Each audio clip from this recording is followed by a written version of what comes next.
이해할 수 없는 하나님을 믿는 믿음이라는 제목으로 하나님 말씀 증거하겠습니다. 지금 저희들이 사순절 기간이어서 사순절 묵상집으로 하나님 말씀을 지금 나누고 있습니다만, 이전까지 저희들이 하나님 말씀을 창세기부터 한 장 한 장 새벽 말씀으로 은혜를 나눠 왔더랬습니다. 시편 13편에서 나누었던 어느 한 신학생의 기도문을 그때도 소개를 한번 시켜드렸었는데요. 오늘 동일하게 그 원문을 좀 나눠드리고 싶습니다. 1983년도 연세대학교 신학대학 채플 시간에 한 학생이 대표 기도를 드렸습니다. 제목은 하나님 이제는 당신이 회개하셔야 할 때입니다. 충격적인 말이죠. 사실상 좀 망설이지는 것도 사실이에요. 한번 소개해 드리도록 하겠습니다. 주여, 당신의 뜻이 무엇입니까? 당신의 뜻을 더 이상 우리가 이 땅에서 실현할 자신이 없습니다. 아니, 힘들어서 못해 먹겠습니다. 우리 보고 회개하라고요? 우리가 죄인이라고요? 정말 울며불며 회개해야 할 것은 당신이요, 죄인 중에 죄인은 바로 당신입니다. 우리 보고 하라 말고 당신이 한번 이 땅에서 당신 하고 싶은 대로 해봐요. 그래요, 우리는 아무것도 못해요. 그런 당신은 무엇을 했습니까? 독재자의 종말이 백주 대낮에 수천 명을 학살하는 광주에서 당신은 무엇을 했나요? 학교를 보십시오. 저 악의 무리들이 뚫고 당신을 믿지 않은 선배들이 목숨을 걸고 도서관 유리창을 깨고 나올 때 당신이 선택했다는 우리는 아무것 못했지만 당신은 또 무엇을 했는가요? 우리를 시키지 말고 당신이 직접 해보라니까요. 정말 회개할 것은 당신의 실패작인 우리가 아니라 아무것도 하지 않은 당신, 바로 당신 야훼 하나님입니다. 그래요, 우리는 사실 당신의 선택을 받은 무리들이 아닙니다. 우리는 당신의 아들 예수처럼 살다 그렇게 죽기 위해 있는 게 아니에요. 사실은 이렇게 예수의 처참한 죽음을 예배드리며 팔아먹기 위해, 또 예수의 그 고통스러운 삶과 당신의 이야기를 강의하며 팔아먹고 살기 위한 무리들이라고요. 그래서 우리가 당신을, 신학을 선택한 것뿐입니다. 그래도 고맙지요. 당신과 예수가 있어서 그것으로 여러 사람이 2000년 동안 먹고 살게 해주시니, 불쌍한 하나님, 우리 같은 것을 앞세워 하나님 나라를 만들겠다는 하나님, 당신이 그래도 절 사랑한다면 그 길을 가다가 변절하기 직전에 죽여주소서. 당신에게 간구하는 당신의 사람은 이 길을 가다 지쳐 쓰러져 돌아서려 할 때 그 직전에 죽여주는 잔인한 축복을 허락하소서. 그렇게 사랑하셔서 당신이 죽인 예수 그리스도의 이름으로 기도드립니다. 광주 민주화 운동 이후에 역사와 사회를 위하여 투쟁하고 싸우다가 지친 한 신학생의 절규입니다. 제가 신학교 때 정말로 은혜가 되어지면서 하나님에 대한 경외심 때문에 두려웠던 가르침이 수업 시간에 있었더랬어요. 1500년대 인쇄 기술이 발달되기 이전에까지만 하더라도 대개 책들은 대필이나 대서를 통해서 발행되어지게 됐습니다. 하나님 말씀이 증거되어지는 과정들이 누군가가 베껴 쓰는 거죠. 그래서 그 모든 말씀들을 하나하나 이쪽으로 옮겨줬는 중에 중세 때 경건한 그리스도인들이 그 일을 하는데, 본인이 써야 될 그 단어가 하나님을 지칭하는 표현이라고 한다면 펜을 놓고 나가서 목욕 재개를 하고 돌아와서 다시 하나님이라고 하는 그분의 존함을 기록을 했더라는 것이에요. 그리고 또 하나님이라는 이름이 또 등장하게 되어지면 쓰던 펜을 내려놓고 또 가서 목욕 재개를 하고 와서 그 한 단어를 쓰는 거예요. 이야기가 많고 하나님에 대한 직접적인 언급이 좀 덜하는 본문은 그나마 좀 괜찮겠습니다만 시편은 안 그래요. 시편은 짧은 말씀 속에 그 식구 속에 거의 대부분 절 속에 하나님이 주어로 들어가 계셔요. 야훼 하나님, 여호와 하나님, 모든 표현이 얼마나 많이 반복되어지는지 모르는데 그때마다 예외 없이 다 펜을 놓고 나가서 목욕 재개를 하고 와서 하나님의 이름을 기록을 했다라는 것입니다. 그보다 더 오래전에 데뷔하는 자들은 혹 구두로라도 하나님 말씀을 증거하는 그 시대 속에서 하나님의 이름을 내 죄된 입술에 거론하는 것조차 불경스럽다고 여겨져서 하나님을 표현할 때는 그분이라고 3인칭으로 쓸 뿐 다르게 그분의 이름을 우리의 입술에 올릴 수 없다.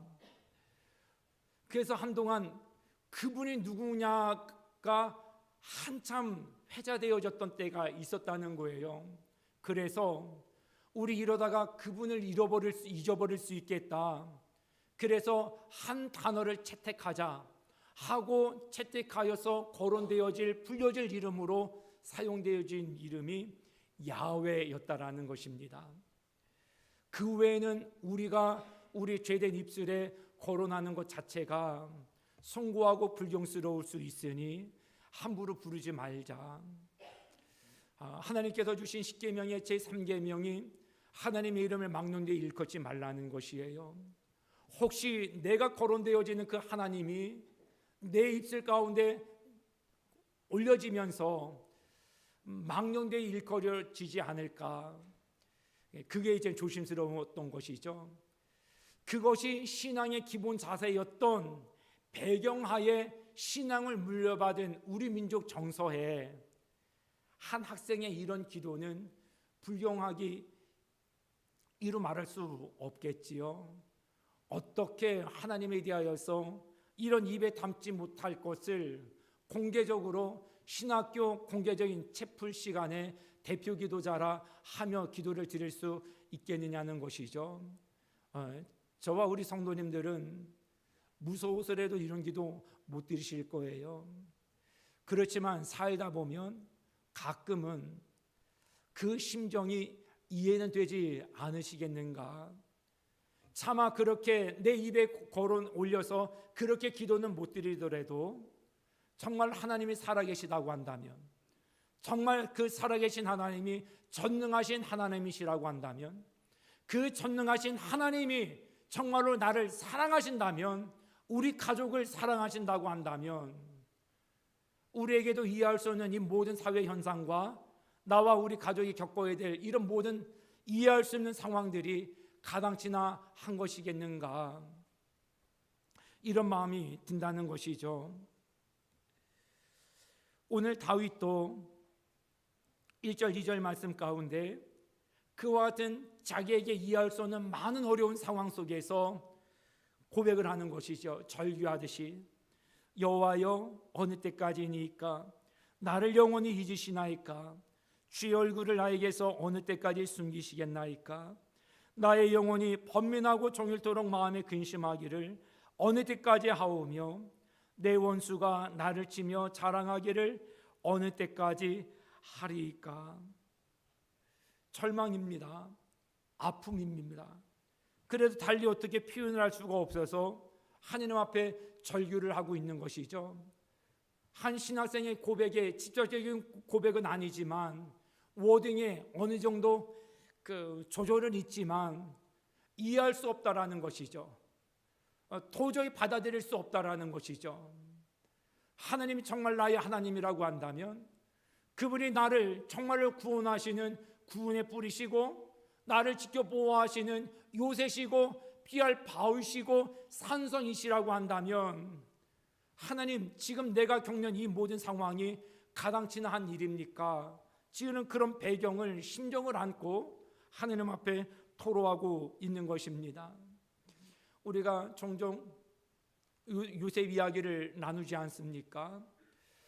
요셉의 이야기를 나눌 때 우리는 제3자고 수천 년 전의 일이니까 드라마나 영화나 한 소재 인물로 보기가 받아들일 수도 있겠는지 모르겠습니다만 아니죠. 실제 인물이고요. 그래서 우리의 삶을 한번 돌아봤으면 좋겠습니다. 요셉이 지금으로 얘기하면 귀공자예요. 형들이 위에 10명이 있었고요. 본인은 11번째예요. 아버지가 위에 형들이 10번째 형들까지도 그런 사랑을 받아본 이가 없는데 비교도 되지 않을 만큼의 귀한 사랑을 11번째인 나에게 쏟아부어 주시는 거예요. 그것이 형제들의 질투와 미움, 증오의 대상이 되어져서 아버지 심부름을 갔던 동생 요셉을 회의하고 논의한 끝에 팔아버려요. 하루아침에 귀공자였다가 채속옷을 다 뜯기고 이제는 종이 입는 노예복을 입게 되어진 것이죠. 거기서 더 나아가서 억울한 누명을 쓰게 됩니다. 그래서 노예였다가 거기에다가 더하여져서 죄수가 되어지게 됩니다.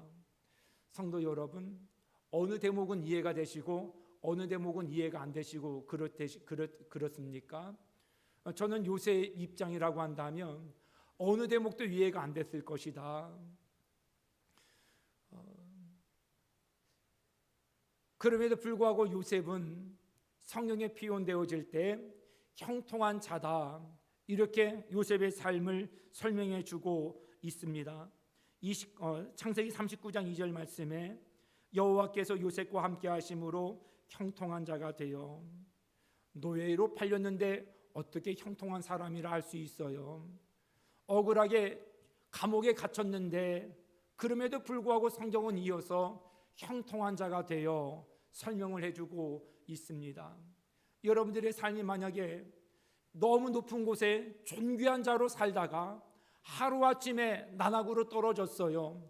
하나님이 여러분들을 일컬어서 형통한 삶을 살아가는 아무개야, 이렇게 이야기를 한다고 한다면 받아들이시겠습니까? 혹시 손가락 하나를 내세워서 하나님이 내 인생 이렇게 만들지 않으셨습니까? 내가 믿는다고 하는 하나님, 나를 사랑한다고 하는 하나님, 저를 지금 조롱하시는 겁니까?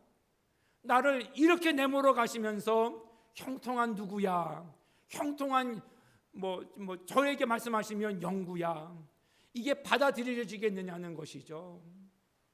놀리시는 겁니까? 한 학생으로 얘기한다면 그런 식으로 무례한 표현까지도 가하지 않을까요? 하나님, 정말로 제가 형통한 게 맞습니까? 저를 그렇게 부르지 마시든지, 저를 사랑한다고 말씀하지 마시든지, 내가 너를 끝까지 지켜줄게, 그런 약속을 주시지 마시든지, 제 너무 힘드니까 하나님 어떤 표현으로도 저를 부르지 마세요. 그러고 싶을 상황이 요셉이 겪었던 상황이었다라는 것입니다. 그런데 요셉은요, 하나님의 이런 평가에 대하여서 이런 방구 다른 제의를 하지 않습니다. 토를 달지 않습니다. 요셉은 억울한 중에도, 기가 막힌 상황 속에서도 하나님께서 사람들이나 나를 어떻게 정의하고 부르든지 간에 그거를 그렇게 받아들이더라는 거예요. 보디발 장군이 요셉아, 내가 너를 보니까 하나님이 너와 함께하고 있다, 지금 종인데 그거를 받아들이지 못하면 하나님 보디발 장군을 통해서 나를 놀리는 것처럼 해석될 수 있지 않겠습니까? 난 지금 너무 아파요. 계획한 것은 다 이그러지고 아무것도 되는 것이 없어요. 내가 원했던, 꿈꿨던, 희망했던 그런 삶의 자리가 아닙니다. 그런데 옆에서 누군가가 위로한다고 얘기하면서 하나님이 그래도 당신을 사랑하십니다. 그래도 하나님이 당신을 함께 하시니 참 형통한 삶을 살고 있습니다.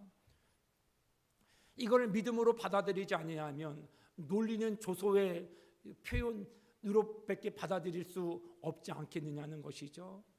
그런데 요셉은 자기의 삶이 기구한 인생으로 난학으로 이렇게 내몰린 상황인데도 불구하고 하나님께 원망을 하지 않아요.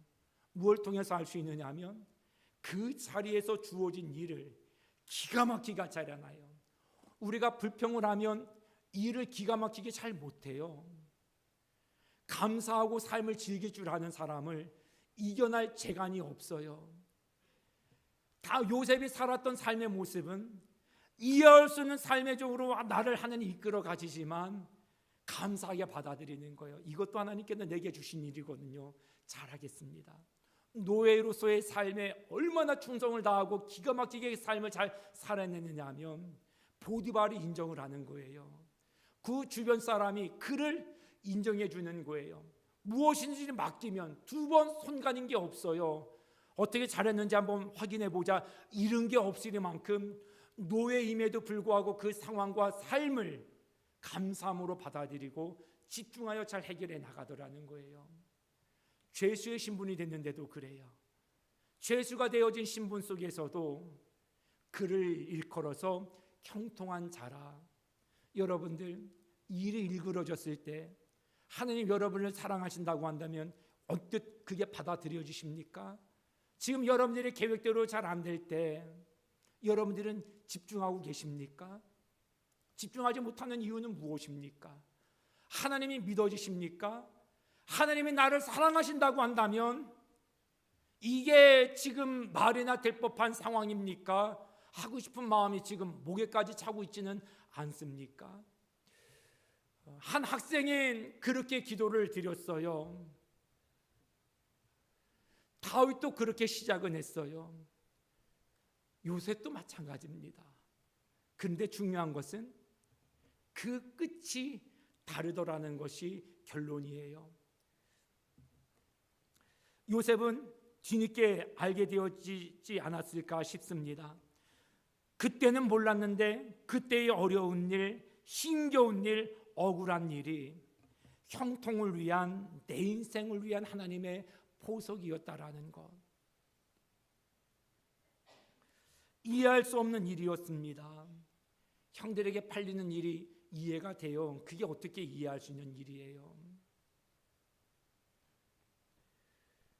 억울한 일을 당하여서 감옥에 갇히는 일, 억울한 일이 딱 맞아요. 이해할 수 없는 일이라는 표현이 딱 맞아요. 노예로 팔려간 것도, 옥에 갇혀 억울한 옥살이를 하게 된 것도 당신은 이해할 수 없었는데 조금 시간이 지나고 놓고 보니 이래서 하나님께서 놓으신 보석이었구나 하는 것을 알게 되더라는 것이죠. 저는 바둑을 잘 못 둬요. 그런데 한 달에 한두 번 조금 좀 바쁘고 좀 적용하면 한 두 달에 한 번 정도는 온라인 바둑 대국을 들어가서 관전을 해요. 저는 정말로 뭐 바둑을 둔다 할 정도 얘기도 하지 못할 만큼 수준인데요. 그런 제가 꼭 대국실에 들어가면 어디를 들어가느냐 하면 제 비슷한 수준의 관전을 하려고 들어가지 않고 프로 구단들이 하는 최고의 실력자들이 그 대국을 펼치는 꼭 그 대국실을 들어가요. 그리고 이해하려고 노력을 하는데 되게 이해가 안 돼요. 왜 여기다가 이 돌을 놓는지 도저히 이해가 안 돼요. 언제쯤 이해가 되느냐 하면 대국이 한 중반쯤 정도 진행이 되어지면 이해 안 됐던 돌이 이해가 되기 시작해요. 아, 이거를 염두에 두고 놓은 보석이었구나. 우리 인생이 그러지 않을까요? 하나님은 고수시고 우리는 아무리 삶을 집중하여 최선을 다하여 살아간다 하더라도 삶에 있어서 아마추어 초보일 수밖에 없지 않습니까? 제가 만약에 대국실에 들어가서 채팅방에 아마의 프로 구단님 왜 돌멩이를 거기다가 던지셨습니까? 아는 것처럼 제가 만약에 참견한다고 한다면 저는 엄청 물매를 맞을 거예요. 댓글에 당신 수준을 알고 댓글을 달든지 말든지 하지 뭘 안다고 거기다가 뭐 아는 척 하느냐고 엄청 혼나지 않겠습니까? 하물며 하나님께서 우리 인생과 우리 가정에 놓는 포석에 대해서 우리가 알면 얼마나 안다고, 하나님 왜 돌멩이를 거기다가 놓으셨느냐고 우리가 하나님 앞에 이의를 달 수 있는 것이 가당치나 하겠느냐는 것이죠. 그런데 우리는 마치 일단도 안 되는 아마추어가 프로 구단이 놓는 돌멩이에 아는 척하고 관여하는 것처럼 하나님께서 우리와 우리 가정에 놓는 돌에 자꾸 이렇게 이해가 되느니 안 되느니 왜 그렇게 놨느냐고 우리 자꾸 이렇게 하고 있지는 않은지 우리를 좀 돌아봤으면 좋겠습니다. 사랑하는 성도 여러분, 앞으로도 그렇습니다만 우리가 지금까지 살아온 모든 이력을 놓고 볼 때 여러분들이 이해되어지는 순간이 많았습니까? 이해할 수 없는 상황들이 삶의 여정 가운데 더 많았습니까?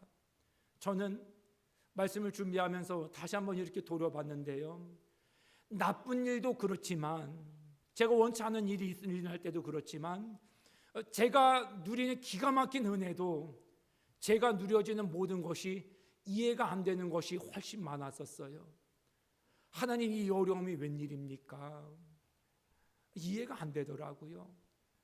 많은 시간 더미를 단위를 놓고 바라봐도 이해가 안 될 뿐만 아니라 한 사건을 단면으로 쪼개 놓고 보더라도 이해가 안 되는 게 훨씬 많아요. 내가 누리는 행복과 감사할 일이 있어도 이해가 안 돼요. 하나님, 이게 웬 은혜입니까? 이게 웬 행복입니까? 내가 한 수고보다 더 많은 은혜를 내 인생 가운데, 우리 가정 가운데 끼쳐주시는 게 저는 진짜 말이 안 됩니다. 내가 당하는 어려움, 곤란, 억울한 일, 기가 막힌 일, 이것도 이해 범주에 들어온 적이 거의 없어요. 이렇게 하니까 당연히 이렇게 돼야 되죠. 그렇게 아다리가 맞는 인생이 얼마 안 되더라는 것이에요.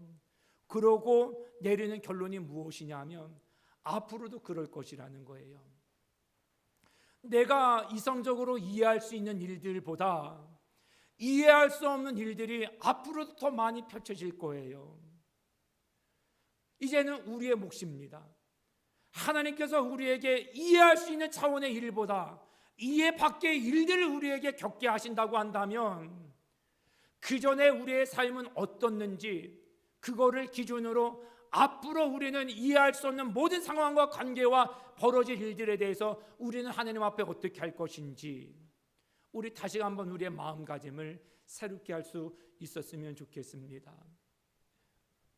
연세대학교 기도문을 읽은 학생이 김흥겸이라는 학생이에요. 39세 때 위암으로 죽었다고 그래요. 저는 하나님께 그렇게 더 불경스럽게 해서 하느님 앞에 천벌을 받았다 그렇게만 해석하고 싶지는 않아요. 아파하셨을 것 같아요. 세상의 불의한 일들에 대해서 하나님도 동일하게 아파하셨을 거라 저는 생각을 합니다. 그런데 중요한 것은 이것이죠. 그 학생이 처한 상황도, 요셉이 처한 상황도, 다윗이 처한 상황도 상황은 다 똑같아요. 똑같은 상황이에요. 그런데 결과는 다르더라는 것이에요. 그 학생은 이해할 수 없기 때문에 하나님을 못 믿었고, 다윗과 요셉은 이해할 수 없는 상황임에도 불구하고 하나님을 믿었다라는 것이고요. 자기가 믿은 대로 하나님께서 믿음의 삶을 살게 하시고, 믿은 대로 하나님은 요셉을 총리가 되게 하시고, 믿은 대로 다윗을 하나님은 일국의 왕이 되게 하셨다라는 것. 하나님은 절망 중에 이해할 수 없는 상황이지만 이 부정적인 이해할 수 없는 상황을 믿음으로 이해할 수 없는 영광스러움으로 우리를 이끌어 가시기도 하신다는 사실. 절망스러운 사망이 없지만 골짜기로 내몰아 가시는 것도 이해할 수 없지만 나 같은 사람을 일국의 왕이 되게 하시고 총리가 되게 하시는 하나님의 조치와 이끄심도 다윗과 요셉에게 있어서는 이해할 수 없는 상황이지요. 그런 길로 가서 총리가 된다고요? 이해할 수 없지요. 그런 삶을 살은 자가 일국의 왕이 된다고요? 이해할 수 없지요. 모든 상황을 이해할 수 없지만 요셉과 다윗은 이 청년과는 다르게 이해할 수 없는 상황을 주신 하나님을 믿었다라는 것이에요. 말씀드렸던 것처럼 저의 개인의 삶을 놓고 보더라도 여전히 이해할 수 없는 일들이 계속 이루어지고 있고요. 앞으로도 그럴 것이에요. 저는 감사한 게 이해할 수 없는 일을 고집스럽게 이해하려고 하지 않게 하시고 믿게 하신 하나님이 너무 고맙고 감사해요. 이해가 돼야 믿지요. 이런 과정을 거쳐야 믿음이 생성된다라고 생각하는 사람들 많아요. 혹시 예배 드리신 우리 성도님들 중에도 그런 분이 계십니까? 이해해야 믿으시겠다고요? 아니요. 이해할 수 없는 상황을 우리에게 주신 것은 어떻게든지 이해해보라고 우리에게 숙제를 주신 게 아니에요. 이해할 수 없어. 너희들의 삶의 경륜으로는 절대로 이해할 수 없어. 그래서 믿으라고 준 상황이야. 하나님의 마음은 그러시다라는 거예요. 사랑하는 성도 여러분, 한번 믿어보지 않으시겠습니까? 저는 다윗의 고백이 참 기가 막혀요. 요셉의 고백도 말 그대로 정말 기가 막힌 게 여호와께서 요셉과 함께 하심으로 범사에 형통한 자가 되어 일반적인 형통이 아니에요. 요셉이 죄수고 노예로 살아가는 삶을 일컬어서 일반적인 형통을 얘기하는 게 아니라 범사에 형통하다.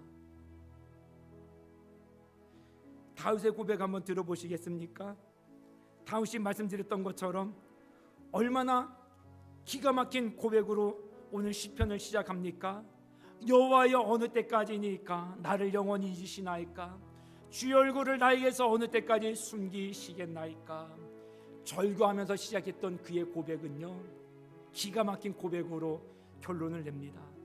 5절 6절 말씀에 나는 오직 주의 사랑을 의지하여 싸우며 나의 마음은 주의 구원을 기뻐하리이다. 내가 여호와를 찬송하리니 이는 주께서 내게 은덕을 베푸심이로다. 요셉이나 다윗은 그 이해할 수 없는 끝에 이해 끝선에서 이 고백을 드린 게 아니라 이해할 수 없는 상황의 한복판에서 하나님 앞에 이런 고백을 드렸다라는 것이에요. 이해는 할 수 없지만 하나님 믿겠습니다. 이게 믿음으로 살아가는 자들의 방식입니다. 다른 삶을, 다른 상황을 선택하고 찾지 마십시오. 이해할 만한 상황을 구하지 마십시오. 하나님은 지금처럼도 앞으로 우리의 삶의 앞날에 우리의 지성으로 합리적으로 이해할 만한 상황을 주실 것보다 그러지 못할 상황을 더 많이 주실 것입니다. 믿는 자들이 되십시오. 하나님께서 하실 일들을 믿음으로 선포하는 자들이 되십시오.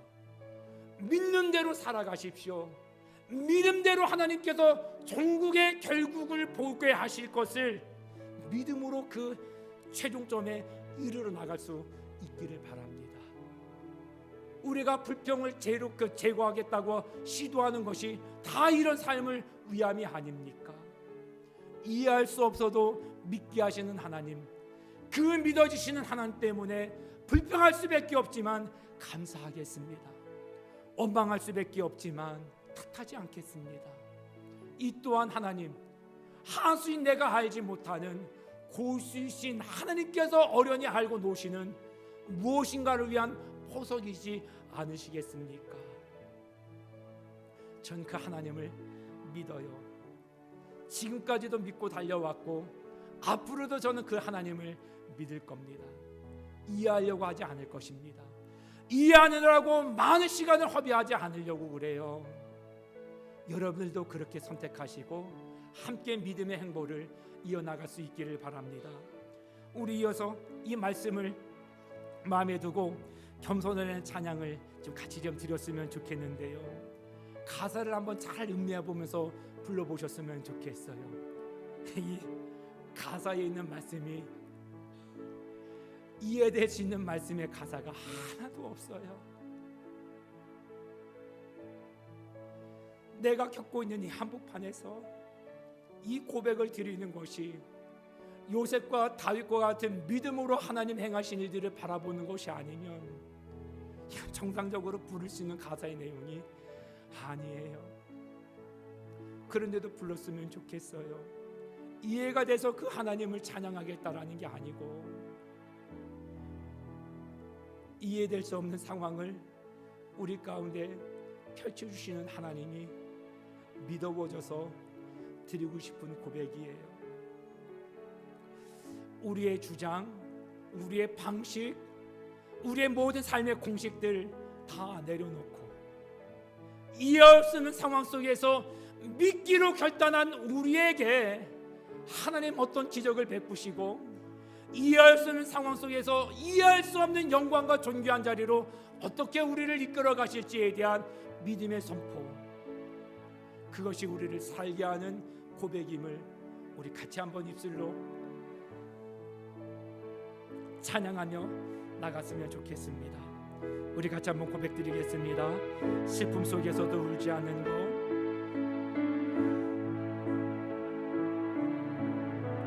억울해서 울지 않는 건 억울해서 울지 않는, 걱정할 수밖에 없는 상황이지만 걱정할 수밖에 없는 상황 속에도 걱정하지 않는 건 사랑할 수 없는 사람조차도 사랑하며 품어주는 것, 용서할 수 없는 사람일지라도 용서하여 주는 것, 어떠한 자기 주장도 버리고 오직 모든 것을 주님 뜻에 맡기며 내가 강한 것이 아니라 오직 강함을 보여주니 진정한 겸손,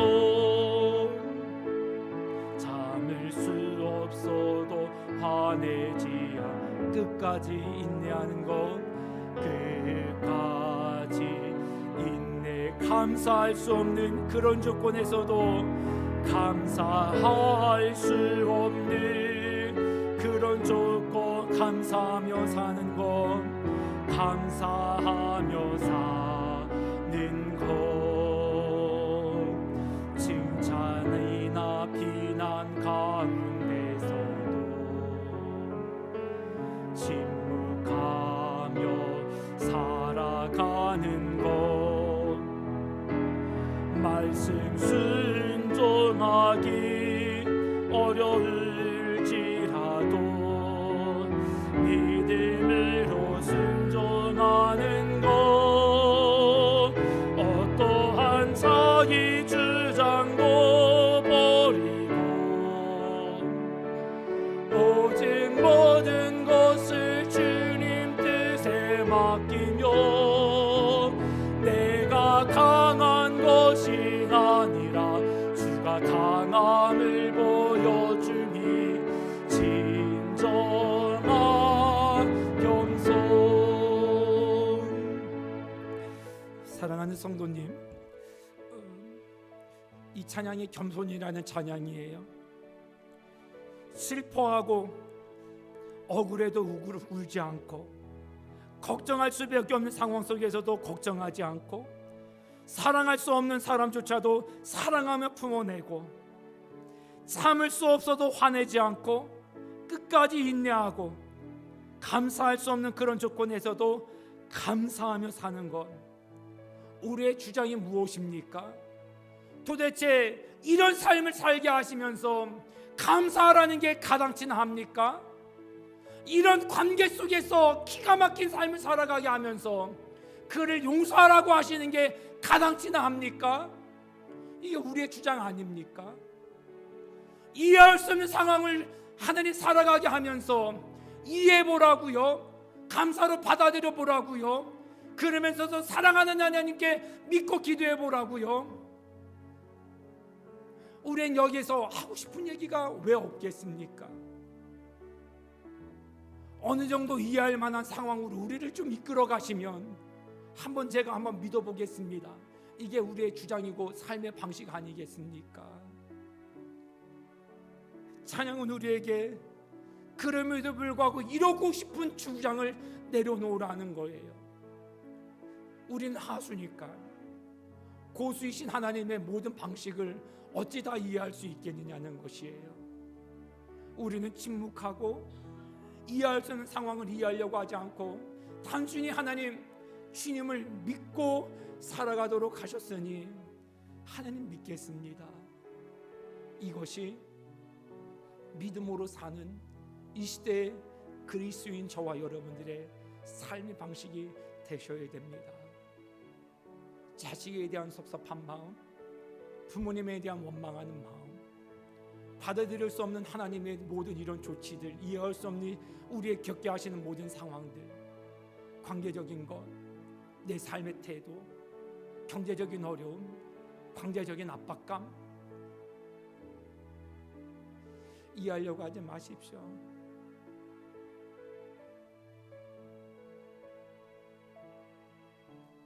찬양처럼 하고 싶은 마음이 펼칠 수 있는 주장들이 많지만 함구하고 믿는 종들이 한번 돼보십시오. 저도 잘 모르겠어요. 여러분들이 겪는 어려움들을 아무리 이해해 보려고 해도 이해가 안 돼요. 그래서 그냥 저는 믿고 기도하려고 그래요. 지금처럼도 그렇고 여러분들이 어려운 모든 삶의 자리 저 이해하려고 안 하려고 그래요. 그런다고 이해할 수 있는 것도 아니고 저는 기도 열심히 하겠습니다. 여러분들도 기도 많이 하십시오. 한번 믿어보십시오. 그리고 하나님께서 이끄시는 길에 전국적으로는 꼭 주인공이 되실 수 있기를 주님의 이름으로 축복합니다. 걸어가신 우리 하나님, 우리의 나약한 믿음이 이해하지 못하는 일들이 삶 속에서 끊임없이 일어나고 우리의 영혼이 절망과 어둠 속에서 방황할 때 오직 주의 빛을 의지하기를 원합니다. 요셉이 노예로 팔려가고도 주님의 섭리를 의심하지 않았으며 다윗이 광야에서 도망자의 신세로 전락하였을지라도 주님의 구원을 바랐던 것처럼 우리 또한 그 신실한 믿음의 길을 걷게 하옵소서. 우리의 이성으로 풀리지 않는 하나님의 뜻 앞에서 조급해하지 않게 하시고 인내로 주님의 뜻을 기다리게 하옵소서. 때로는 하나님이 침묵하시는 것처럼 느껴질 때 그 침묵이 곧 우리를 연단하시는 과정임을 깨닫게 하시고 흔들리는 신앙을 붙드시는 주님의 손길을 경험하게 하옵소서. 세상의 기준이 아니라 영원한 하나님 나라의 관점으로 우리의 삶을 바라보게 하시고 지금의 고난이 결국 주님의 영광을 드러내는 도구가 됨을 믿게 하여 주시옵소서. 인생의 퍼즐 조각들을 다 이해하지 못할지라도 하나님께서 그 모든 조각을 맞추시어 아름다운 그림을 완성하실 것을 신뢰하게 하여 주시옵소서. 우리가 믿음의 고난과 시험 앞에서 낙심하지 않고 요셉과 다윗처럼 담대히 주님의 뜻을 따르는 믿음의 사람으로 살아가도록 이끌어 주시옵소서. 우리 주 예수 그리스도의 이름으로 기도드립니다. 아멘.